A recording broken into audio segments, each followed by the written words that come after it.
안녕하세요. 현대의 진리를 전하고 있는 에스더입니다. 지난 시간에 우리가 계시록 18장의 기별을 연구하면서 정말 라오디게아 교회를 대표하는 재림교회에게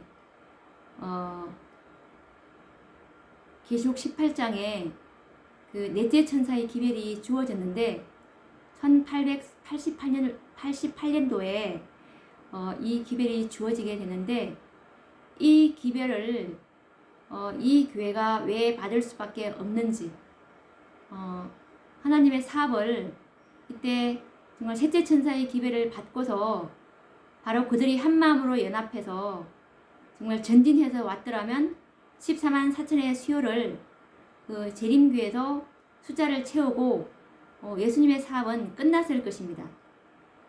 14만 4천의 사업은 끝마쳐서 이 땅의 구속 사업은 다 마무리되었을 것인데 그 교회가 너무나 세속화되는 바람에 이 사업을 끝마치지 못하고 있음을 볼 때 주님께서는 너무나 불쌍히 여기셔서 계시록 18장에 있는 네 번째 기별을 보내시게 되는데 우리는 교회의 상태를 알아야 되는 이유가 왜냐하면 교회의 역사를 공부하지 않으면 지금까지 모든 사람 대부분의 재림 성도님들이 우리 교회가 마지막 남은 교회고 우리는 세천사 기별 외에 더 이상 기별을 받을 필요를 느끼지 못하고 이 외에는 더 하나님으로부터 온 기별이 없다라고 편견과 선입견으로 꽉 차 있기 때문에 이 마지막 사업을 마칠 수가 없습니다. 왜냐하면 이 계시록 18장은 각시대의 대쟁투 38장 최후의 경고를 보시면 계시록 18장의 기별을 깨달은 자들에게서 발휘해지는 경고이기 때문에 그 경고에 참여할 수도 없고 그리고 계시록 18장 기별을 따라서 전진하지 않는다면 리뷰에서 지난번에 말씀했듯이 우리가 버림받게 될 것이라는 그런 강력한 말씀도 화이 선지자께서 해주셨다는 것을 우리가 확인했었습니다. 그래서 지난번에 우리가 이 교회 상태를 연구하는 것은 정말 자신의 그동안 가지고 있던 그런 사상이나 생각에서 벗어나야 하기 때문에 이것은 꼭 알아야 됩니다. 그래서 이제 지난 시간에 1879년도까지 우리가 공부를 했습니다. 그러면 이제 1882년도부터 교회 형편에 대해서 한번 또 알아보도록 하겠습니다. 교회의 증은 5권 79페이지 말씀인데 1882년도의 교회 상황을 읽어보도록 하겠습니다.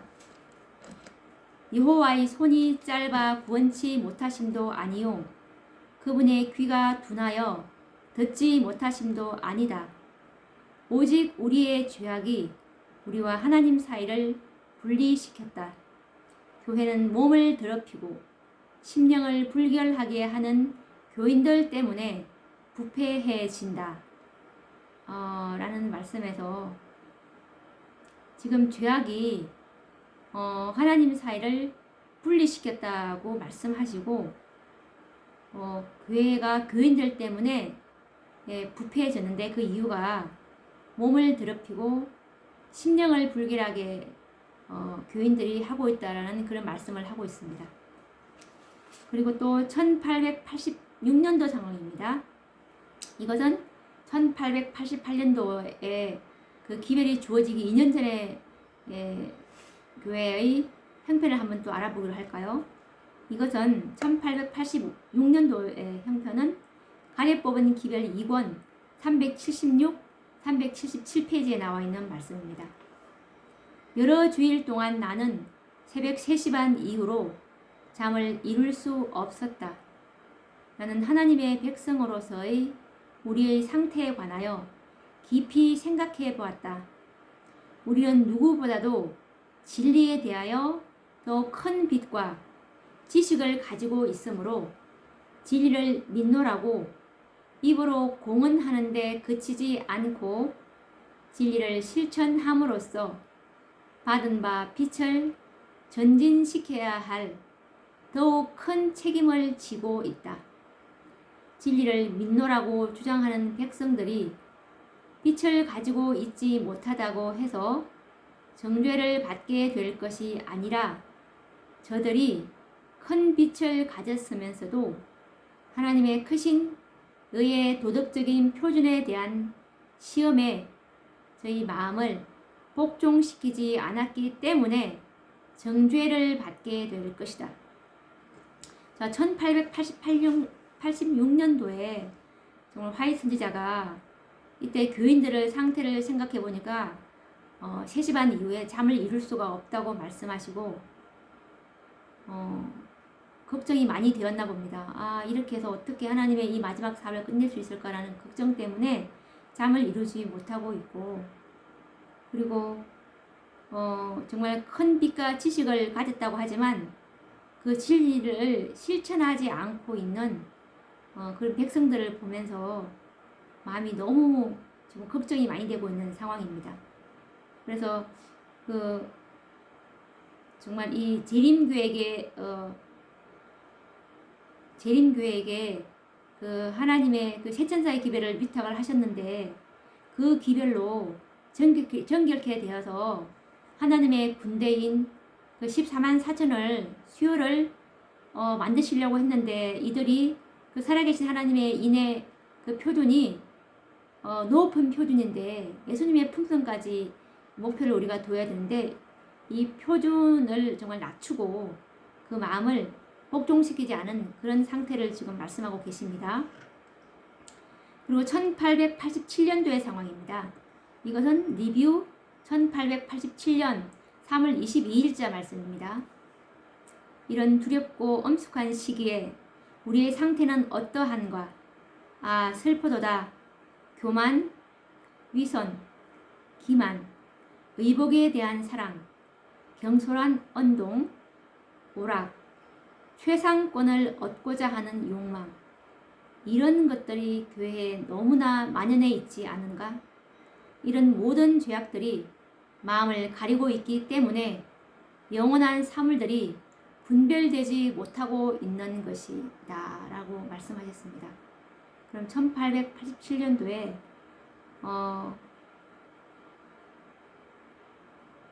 두렵고 엄숙한 시기, 이것은 곧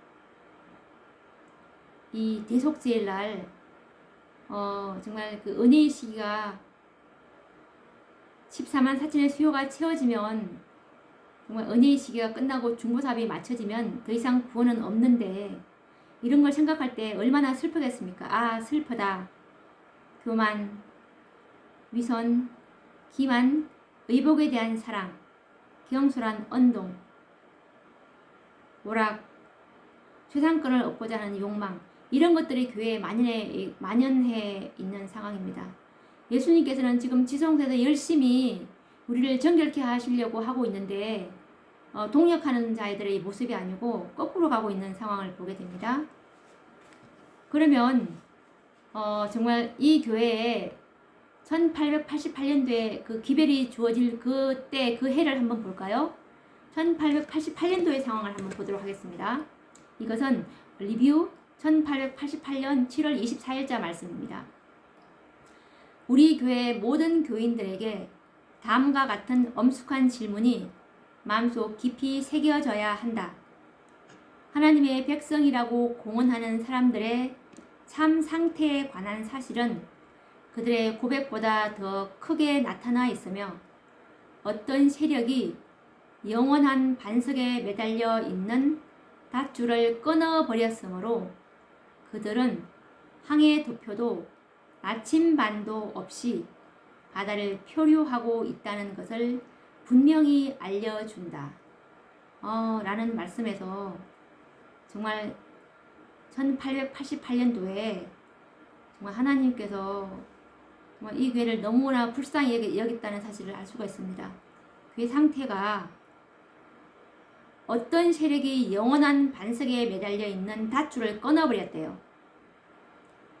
영원한 반석에 매달려 있는 닷줄. 어떤 세력?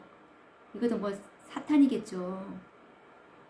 사탄이 정말 그 믿음으로 말미암은 의의 기별을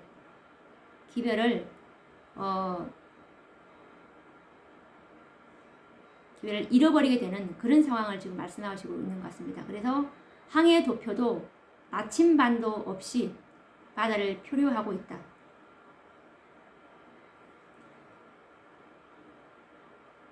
갈 길을 잃어버렸다는 상황입니다. 어디로 가야 돼? 어떻게 해야 이 살아계신 하나님의 인을 받는지조차도 이제 그 모르는 그런 상태가 되고 있는 그 정말 너무나 딱하게 되어버렸네요. 그래서 이제 우리가 이제 연도별로 이렇게 재림교회 상태를 우리가 이렇게 확인을 해 보았는데 정말 재림교회가 귀중한 진리를 잃어버렸다는 것을 우리가 여기서 확인할 수 있습니다.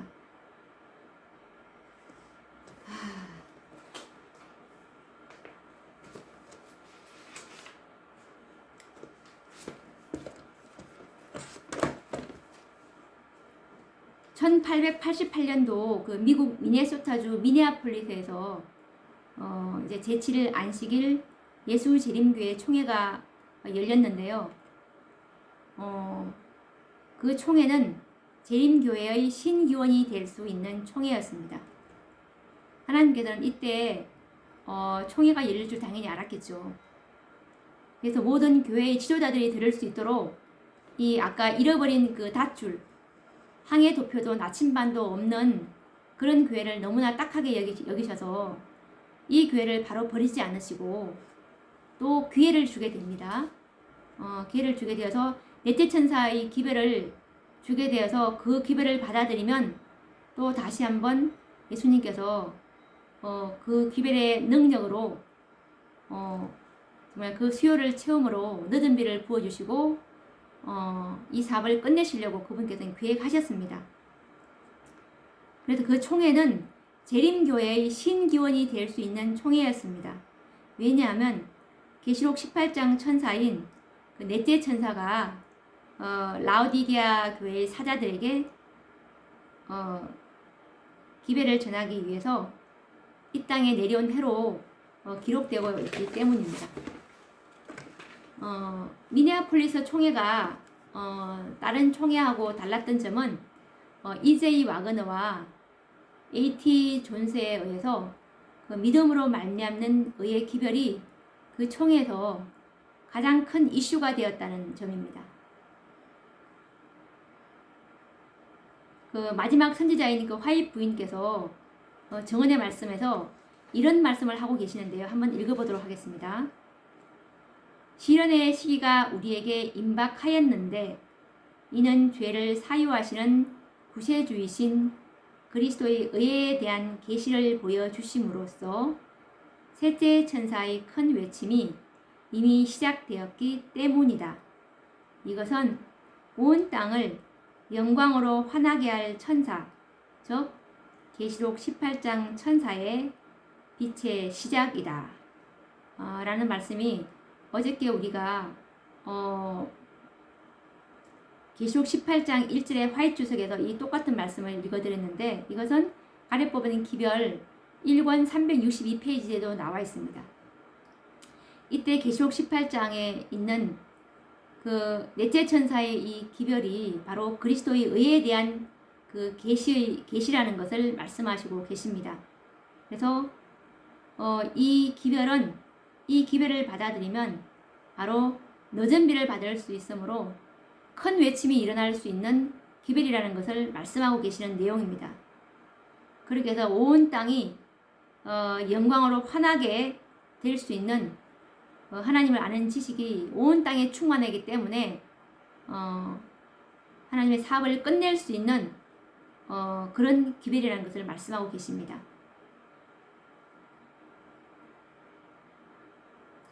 그러면 이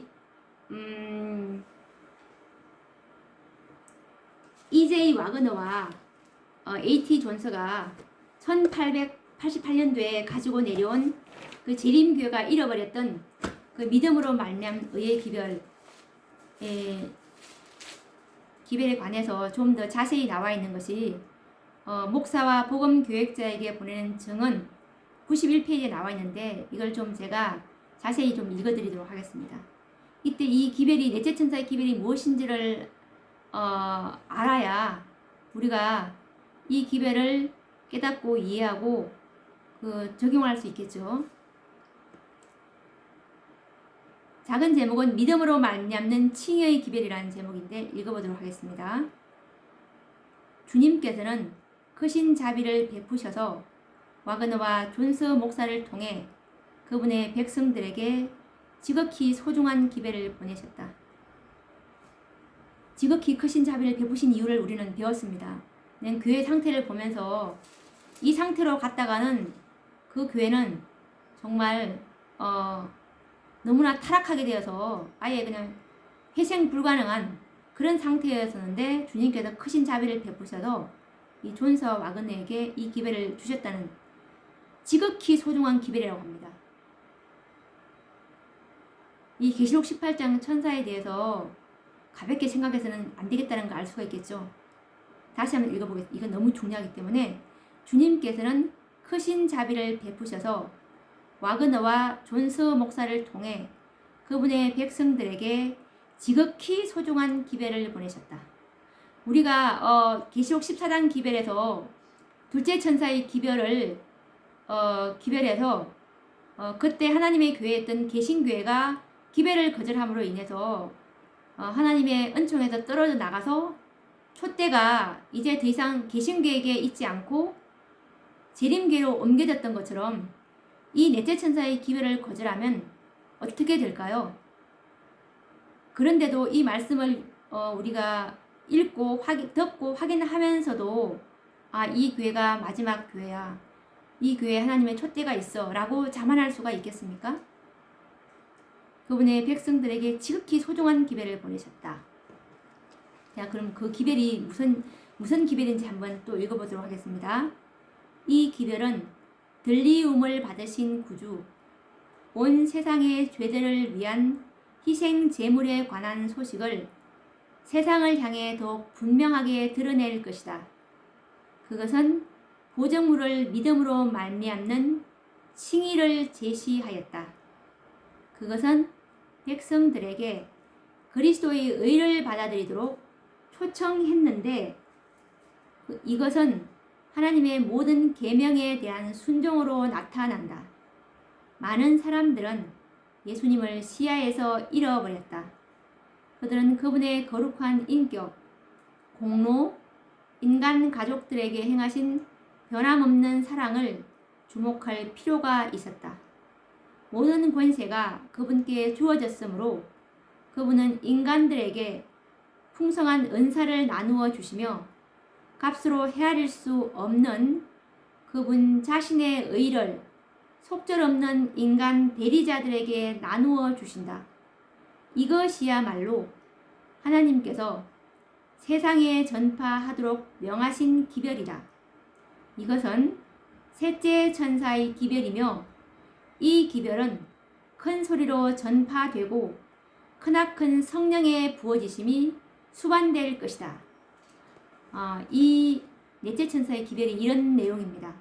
넷째 천사의 기별은 바로 믿음으로 말미암는 셋째 천사의 기별인데, 이 셋째 천사의 기별을 재림교회가 잃어버렸기 때문에 많은 분들이 넷째 천사의 기별이라고 말하면, 이 계시록 18장 기별이라고 말하면 무슨 다른 기별인 줄 아는데, 이것은 바로 잃어버린 셋째 천사의 기별을 다시 한번 더 새롭게 더 분명하게 제시하는 기별이 바로 이 넷째 천사의 기별입니다. 이 기별은 바로 그리스도의 의를 정말 속절없는 우리에게 값없이 선물로 주신다는 그 기별입니다. 원할 때 원하는 자에게 선물로 나누어 주신다는 기별입니다. 우리의 어떤 공로가 전혀 개입되지 않는 그분의 의를 받으라는 초청의 기별입니다. 들림을 받으신 구주께서는 값없는 언약의 축복, 즉 그분을 믿는 모든 영혼을 위하여 얻으시려고 죽으신 유익을 나누어 주시기 위해 보좌에 앉으신 죽임을 당한 어린 양으로 그분의 효험 있는 사업 가운데서 나타나야 한다.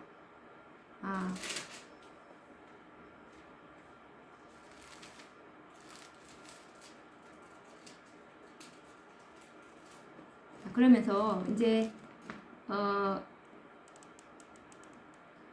이 기별을 이렇게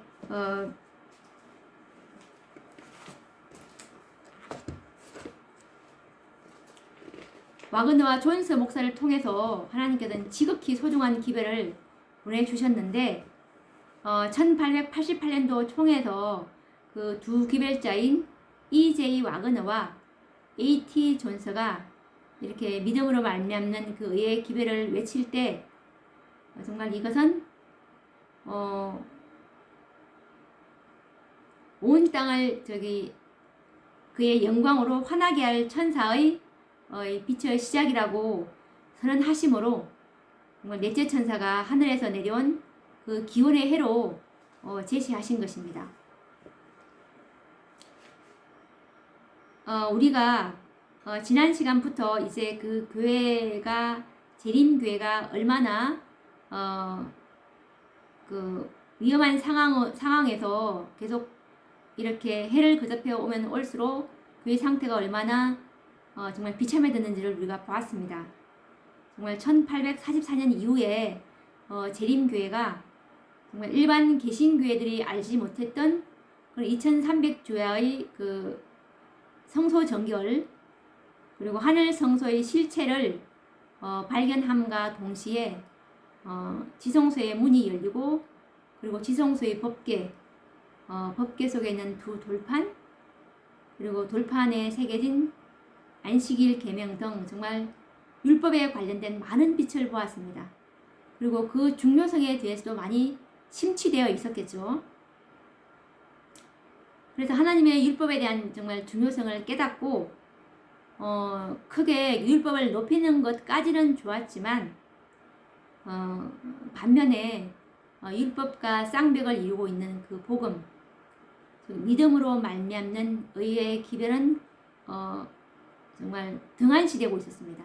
그래서 그 매 안식일마다 주제가 율법에 관한 주제였고 신자들에게는 율법의 중요성만 강조되고 있었던 그런 상황이었죠.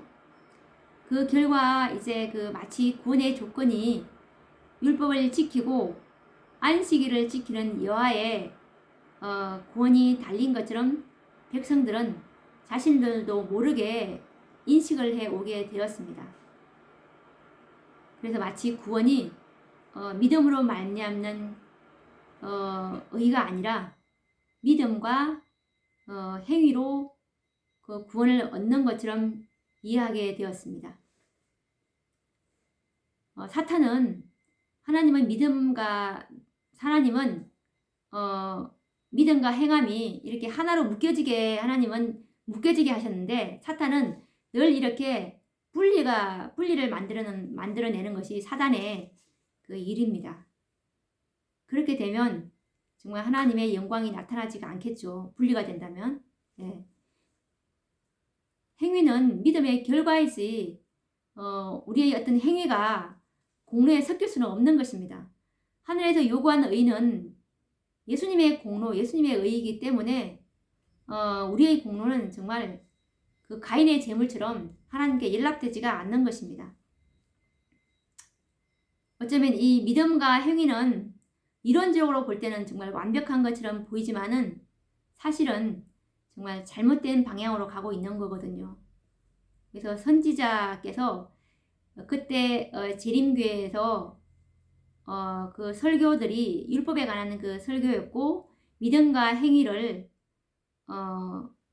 이렇게 동시에 강조하는 믿음과 행위로 구원하는 것처럼 그런 상태를 선지자께서 잘 써놓으셨는데요. 믿음 19페이지에 보시면 그때 상태를 잘 알 수 있습니다. 읽어보도록 하겠습니다. 믿음과 행함으로 어떤 사람이 구원의 선물을 살 수 있다면 창조주는 피조물에 대하여 의무 아래 놓이게 된다. 여기서 거짓이 진리로 받아들여질 기회가 주어진다. 만일 어떤 사람이 자신의 행위로 자신의 행하는 어떤 것으로 구원을 얻을 수 있다면 그는 자신의 죄 때문에 고해 성사를 해야 하는 카톨릭과 동일한 입장을 취하는 것이다. 그렇게 되면 구원은 품삯처럼 일에서 얻을 수 있는 채무의 일부분이 된다. 그러나 만일 자신의 선한 행위 중 어떤 것으로 구원을 얻을 수 없다면 구원은 오로지 한 사람의 죄인으로서 그가 예수님을 받아들이고 믿기 때문에 받은 은혜일 수밖에 없다. 그것은 완전히 값없는 선물이다. 믿음으로 말미암는 칭의는 논쟁의 대상이 아니다.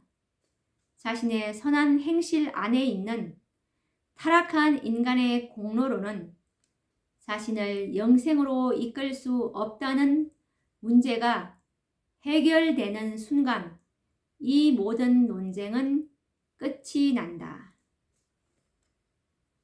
라는 말씀에서 믿음과 행함으로는 구원을 얻을 수가 없다는 말씀입니다. 오로지 이것은 구원은 완전히 값없는 선물이라고 말씀을 하시고 정말 타락한 그 인간의 공로로는 영생을 얻을 수 없다는 그 말씀을 하고 계시면서 지금 재림교회의 그때 그 상황을 굉장히 위험하게 지금 보고 있는 상황입니다. 1888년 당시 재림교회는 하나님의 은혜와 십자가의 공로보다는 율법을 순종하는 행위 자체가 구원을 이루어주는 것처럼 믿음보다는 행위를 의존하게 되었습니다. 그래서 십자가의 공로하고 그 하나님의 은혜는 정말 은혜는 정말 간과된 채 설교단에서는 단연 주제가 율법이었습니다. 그래서 정말 순종을 강요하는 그런 설교가 많이 있었다고 합니다. 그래서 어떤 상태가 되어버렸냐 하면 리뷰 1889년 8월 13일자에 보시면 셋째 천사의 기별을 믿노라고 공언하는 많은 사람들이 믿음으로 말미암는 의에 대한 교리를 그들의 시야에서 잃어버렸다. 단연 율법만 강조하다 보니까 정말 그 율법은 예수님께 인도하는 몽학 선생인데 율법이 어떻게 우리를 정결케 할 수 있겠습니까? 그래서 우리가 믿음으로 의에 이르는데 이 의는 곧 예수님의 의가 우리의 귀감이고 표준인데 당연히 우리가 하려면은 불가능하겠죠. 이거는 선물로 얻어야 됩니다. 간절히 구하고 원할 때 주님께서 이것을 주신다고 약속하셨기 때문에 정말 간절한 심령으로 구하는 자들은 반드시 이것을 받게 될 것입니다. 그리고 리뷰 1889년 9월 3일자 말씀에도 이 믿음으로 말미암은 의의 기별을 사람들이 정말 이해하지 못했다는 그런 말씀을 하고 계십니다. 왜냐하면 그때 당시에 가르치지도 않기 때문에 율법만 강조하기 때문에 가르치지도 않는데 어떻게 이해를 할 수 있겠습니까? 읽어보도록 하겠습니다. 리뷰 1889년 9월 3일 우리의 현세와 영원한 복락을 위하여 그렇게도 요긴한 이 주제 믿음으로 말미암는 의에 대한 진리를 스스로 이해하는 사람은 100명 중에 한 사람도 없다. 중에 한 사람도 없다고 합니다. 믿음으로 말미암은 의의 기별을. 그래서 정말 1888년도에 이 기별을, 정말 지극히 소중한 이 기별을 하나님께서 보내 주셨어야 했다는 것을 더 우리가 역사를 공부하게 되니까 이해가 쉽죠. 그리고 리뷰 1888년 7월 20자 말씀인데, 아까 제가 또 읽어드렸는데 또 다시 한번 더 읽어보도록 하겠습니다.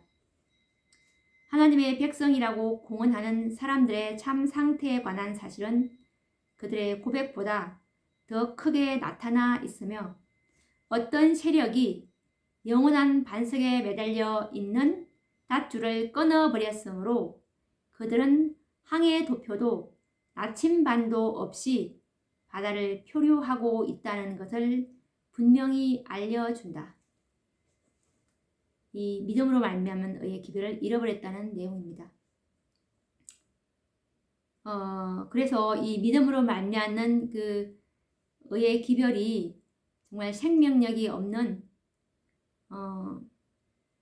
한낱 이론에 불과했고, 대부분의 신자들은 그 자신의 행위를 의존하게 되었고, 믿음으로 시작했는데 행위로 마쳐야 되는 그런 강박관념에 빠지게 되어서 구원의 기쁨을 누릴 수가 없게 되어버렸습니다.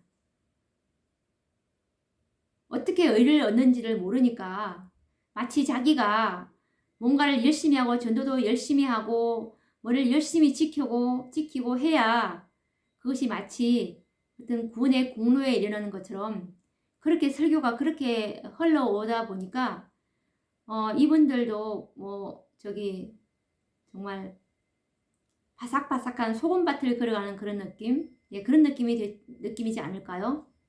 얼마나 힘들겠습니까?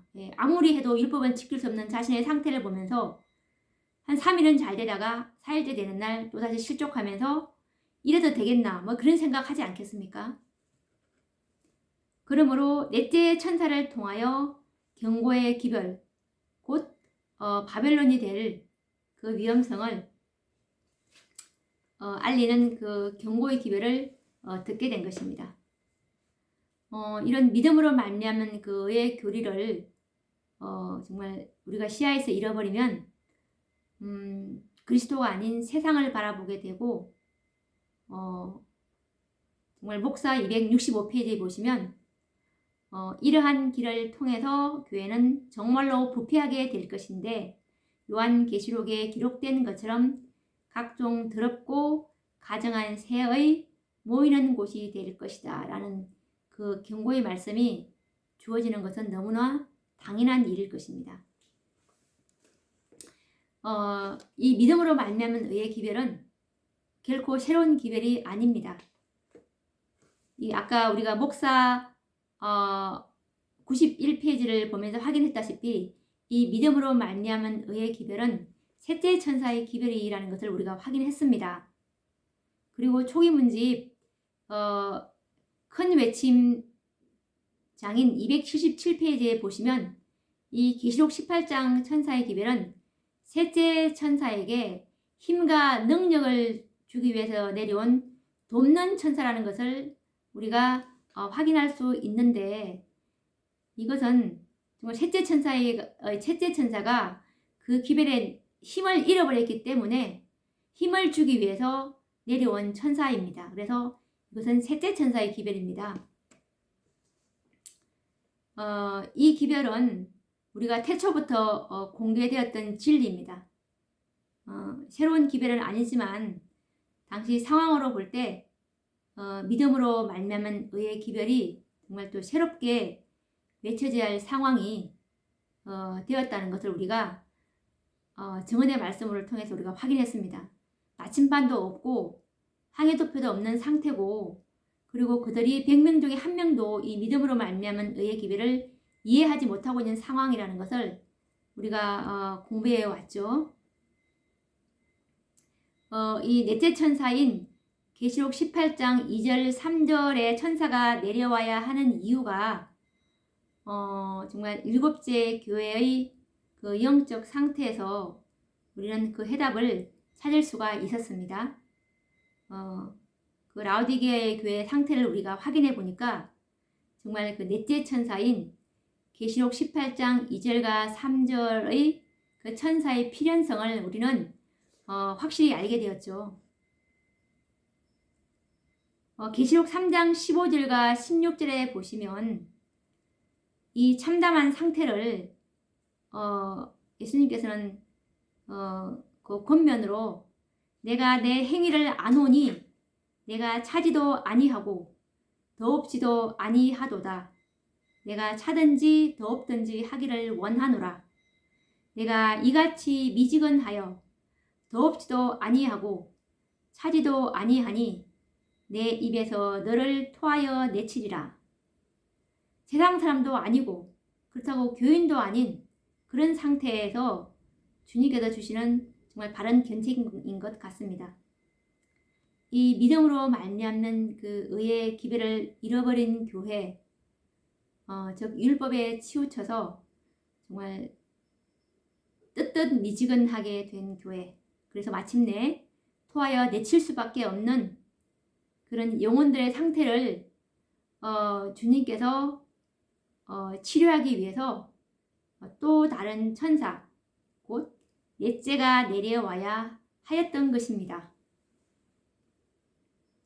그 치료대로 그 라오디게아 교회에게 보내는 그 참된 증인의 권면이 주어지게 된 것인데, 이것이 바로 곧 1888년 E.J. 와그너와 A.T. 존스라는 그 두 젊은 종들을 통해서 보내신 그 믿음으로 말미암는 칭의와 그리스도 우리의 의라는 그런 기별을 두고 하는 말입니다.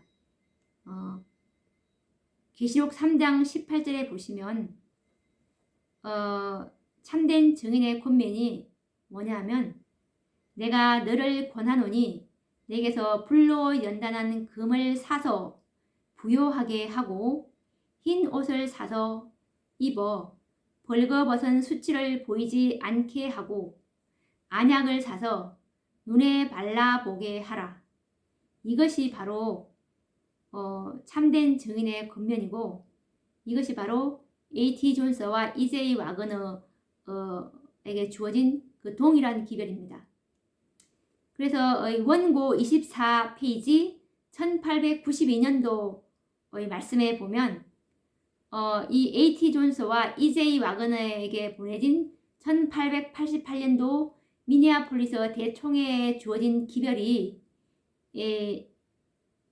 라오디게아 교회에게 보내시는 하나님의 기별이라는 것을 말씀하고 계시는데, 이건 정말 중요한 자료이니, 중요한 말씀이니 귀담아 들어주시기 바랍니다. 계시록 18장 기별을 받냐 받지 않느냐에 따라서 우리가 역사 속에서 계시록 14장의 세천사의 기별을 받아들이지 않는 그 교회가 처한 촛대가 옮겨진 그 상황을 우리가 생각해 볼 수 있기 때문에, 자기가 지금 처해 있는 교회가 하나님께서 임재하고 있는 교회인지 아닌지를 판단하실 수가 있기 때문에 읽어드리도록 하겠습니다.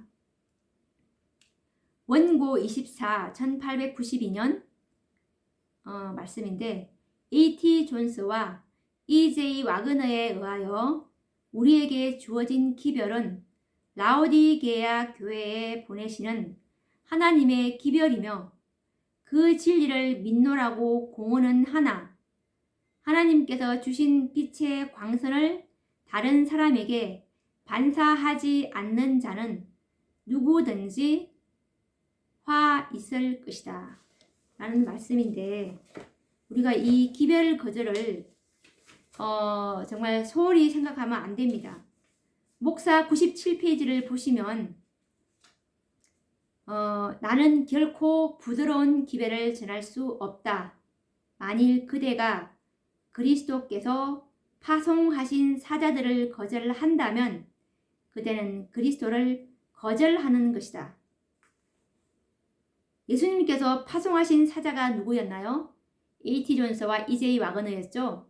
재림교회를 치유해 주시기 위해서 보내신 기별인데, 이 기별을 거절한다면 그리스도를 거절한 거기 때문에 예수님께서 거기 있어야 되겠습니까? 아니면 그 기별을 받은 그 무리에게로 다시 가셔야 될 것 같습니까? 왜냐하면 예수님의 그 살아계신 하나님의 인치는 사업인 이 지성소 사업은 끝내셔야 하기 때문에 이 기별을 거절한 자들에게서는 그 사업을 끝낼 수가 없기 때문에 그 기별을 받은 그 무리에게로 하나님께서는 그 기별을 받은 무리에게로 옮겨가셔야 되는 것입니다. 원고 24 1892년도 이 말씀에서 A.T. 존스와 E.J. 와그너에게 의하여 우리에게 주어진 기별은 라오디게아 교회에게 보내시는 하나님의 기별, 분명히 우리가 확인할 수 있었죠. 이것은 라오디게아에게 보내시는 하나님의 기별이었다는 거. 예. 근데 그때 그 당시의 교회는 제가 또 다음 시간에 읽어드리겠지만 그 기별을 교회가 거절하게 되는 그런 불운한 사태가 일어나게 됩니다. 물론 교회는 거절을 했지만 개인적으로는 문이 열려 있지만 이게 참 너무 안타깝습니다. 그래서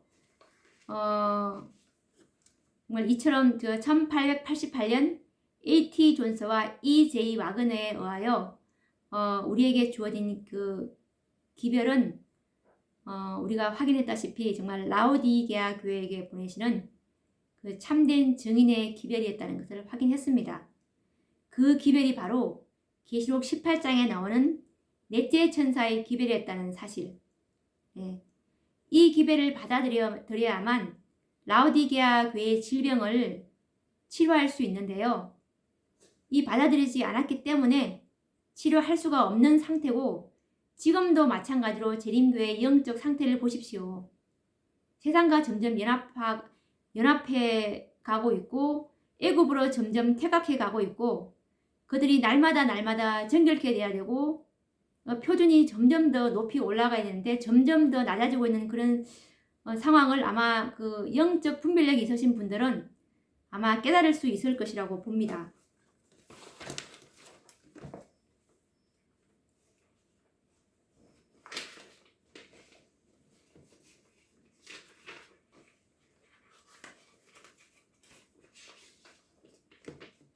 그리고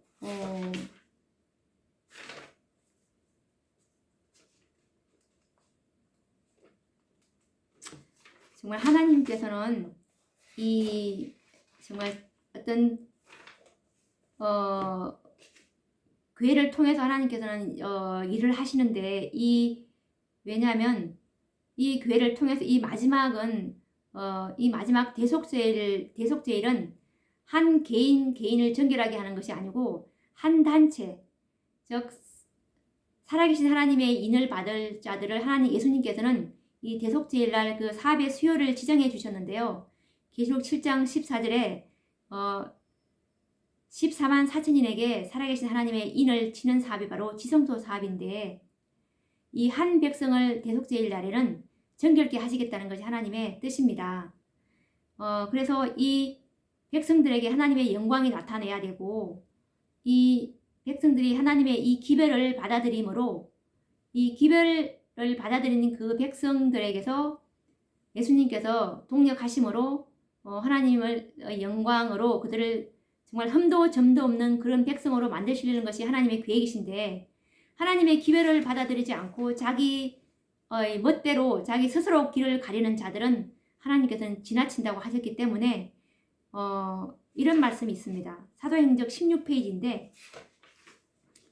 유대 지도자들은 자신들이 지도받을 필요가 없을 정도로 지혜롭고 구원이 필요 없을 정도로 의로우며 그리스도께서 주시는 영광이 필요 없을 정도로 큰 영광을 가졌다고 생각하였다. 그리하여 구주께서는 그들이 남용한 특권과 그들이 경시한 사업을 그들에게서 거두어 다른 사람들에게 맡기셨다. 하나님의 영광은 나타나야 했고 당신의 말씀은 확정되어야 하였다. 하나님이 일하시는 방법 항상 이렇습니다. 기별이 왔을 때 그 기별을 받아들인 이 자들과 함께 하시기 때문에 왜냐하면 하나님의 그 사업은 정말 하나님이 어디로 인도하든지 따라가는 자들에게서 하나님이 그들을 연단시키고 정결케 하실 것이기 때문에 반드시 하나님의 영광은 나타나야 하고 하나님의 말씀은 지킬 수 있다는 그 증인들을 하나님께서는 필요했기 때문에 이 말씀이 확정되어야 되기 때문에 그래서 기별거절한 사람들에게는 하나님께서는 함께할 수가 없습니다. 그리고 실물교훈 304페이지를 보시면 이스라엘 백성들이 하나님의 목적을 이루는 데 실패했기 때문에 저희는 버림을 받았고 하나님께서는 그들 대신에 다른 백성들을 부르셨다. 만일 이들 역시 신실하지 않을 것 같으면 어찌 그들처럼 버림을 받지 않겠는가 라는 말씀에서 이스라엘 백성들이 하나님의 목적을 이루는 데 실패했다고 하는 이유가 바로 그리스도를 거절했기 때문에 예수님의 말씀을 거절했기 때문에 하나님의 목적이 뭐겠습니까? 하나님의 영광을 드러내는 것이 이 교회를 통해서 마지막 이 정말 한 백성을 통해서 하나님 목적인 하나님의 영광을 하나님께서는 드러내시기를 원하는 것이 하나님의 목적입니다. 그래서 이스라엘 백성들이 이 예수님을 거절했기 때문에 버림을 받았고 그들 대신에 다른 백성들을 부르셨죠. 그래서 이제 그 교회를 통해서 이제 하나님께서 이스라엘 백성 대신에 교회를 통해서 하나님의 목적을 이루는데 그들이 바로 구속의 열매인 14만 4천인들인 것입니다. 그리고 하늘을 향하여 131페이지라는 말씀에 나와 있는데 이것도 정말 처음에 아무리 정말 큰 빛을 받았다 하더라도 이스라엘 백성들처럼 그들이 정말 그 기별을 거절했을 때 버림을 받은 것처럼 아무리 특권을 많이 받았다 하더라도 결국은 정말 그들은 그 나라를 뺏기고 다른 백성들에게 그 촛대가 옮겨지는 것처럼 지금 하늘을 향하여 131페이지도 그런 말씀을 하고 계시는데 하나님의 일하시는 섭리를 우리가 알아야 됩니다. 그래야 내가 지금 다니고 있는 이 교회가 어떻게 흘러왔는지 역사를 반드시 알아야 되기 때문에 어떻게 촛대가 이동했는지 어디로 가고 있는지 지금 촛대가 어디에 있는지를 알아야 합니다. 그래야 이 마지막 너전비는 반드시 교회에 임하기 때문에 하나님께서 임재하시는 그 참교회에 너전비가 내릴 것이라는 약속의 말씀이 있기 때문에 그 참교회를 찾는 것이 너무나 중요합니다. 하늘을 향하여 131페이지 말씀을 읽어보도록 하겠습니다. 주 예수님께서는 항상 당신을 섬길 택하신 백성을 가지고 계실 것이다. 유대인들이 생명의 왕이신 그리스도를 거절했을 때 그분께서는 저들에게서 하나님의 왕국을 빼앗아 이방인들에게 내어주셨다. 하나님께서 이러한 원칙에서 당신의 모든 사업을 지속시켜 나가실 것이다. 교회가 주님의 말씀에 충실하지 못하는 것이 입증될 때 그들의 지위가 어떠하든지 그들의 부르심이 얼마나 고귀하고 거룩하든지 상관없이 주님께서는 더 이상 저들과 함께 일하실 수가 없다. 그 대신 다른 사람들이 선택되어 그 중요한 책임을 맡게 될 것이다. 그러나 그들도 그들의 생애에서 모든 나쁜 행위를 고치고 그들의 모든 행동에 순수하고 거룩한 원칙을 확립하지 않는다면 주님께서는 저들에게 큰 고통을 주어 그들을 낮추실 것이다.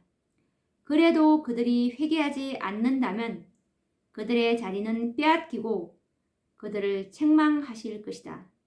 라는 말씀에서 하나님의 일하시는 그 원칙이 나와 있는데요. 그리스도를 거절했을 때 그리스도를 한다는 것은 아까 우리가 그 정언의 말씀 목사 97페이지 말씀처럼 기별을 거절하는 것은 그리스도를 거절하는 것이다 라고 말씀하셨듯이 기별을 거절하실 때는 그 백성에게서 기별을 거절한 백성에서 그 왕국을 빼앗아 이방인에게 내어주셨다. 이런 말씀을 우리가 생각하셔야 될 것 같고요. 그리고 교회가 주님의 말씀에 충실하지 못하다는 것이 입증될 때 그들의 지위가 어떠하든지 그들의 부르심이 얼마나 고귀하고 거룩하든지 상관없이 주님께서는 더 이상 저들과 함께 일하실 수가 없다. 그 대신 다른 사람들이 선택되어 중요한 책임을 맡게 될 것이다. 그러면서 그들의 자리는 빼앗기고 라는 말씀에서 정말 이 기별 거절이 얼마나 무서운지를 우리가 생각해 보셔야 될 것 같고 그리고 정말 많은 분들이 선지자가 우리 재림교회에 있었는데 선지자가 있는 교회가 하나님의 참 교회다라고 이렇게 말씀을 하고 계시는데 그것은 꼭 그렇지가 않습니다. 왜냐하면 예전에 그 남방 유다와 북방 이스라엘이 있을 때 그 북방 이스라엘에 있는 그 선지자들 엘리야, 엘리사, 호세아 같은 그 선지자들 그 정말 그 유명한 선지자들이 그때 하나님의 촛대는 남방 유다에 있었습니다. 그런데 선지자들은 어디에 있었죠? 북방 이스라엘에 있었죠. 그리고 또 그 사울 왕 시대에도 마찬가지입니다. 그 사울이 그 하나님의 그 정말 말씀에서 떠나갔을 때 이제 다윗에게 기름을 붓고 촛대가 다윗에게 옮겨졌을 때 그 선지자 사무엘이 어디에 있었습니까? 다윗과 함께 있었습니까? 사울과 함께 있었습니다. 그런 것처럼 그런 것은 좀 이렇게 말씀에 맞지 않는 것 같고요. 어찌됐든 이 기별 거절은 정말 그 촛대가 옮겨지는 것이고 그 기별을 받은 백성에게 옮겨진다는 것이 하나님의 일하시는 그 원칙이라는 것을 우리가 확인할 수 있었습니다. 그러면 오늘은 시간이 또 다 되어서 여기서 마치기로 하고요. 또 내일도 이 계시록 18장 기별은 계속될 것입니다. 왜냐하면 이것은 정말 이 마지막 최후의 그 기별이고 이 기별로 늦은 비를 받을 수 있는 기별이기 때문에 반드시 우리는 이 기별을 깊이 공부를 해야 합니다. 그러면 또 다음 시간에 뵙도록 하겠습니다. 감사합니다.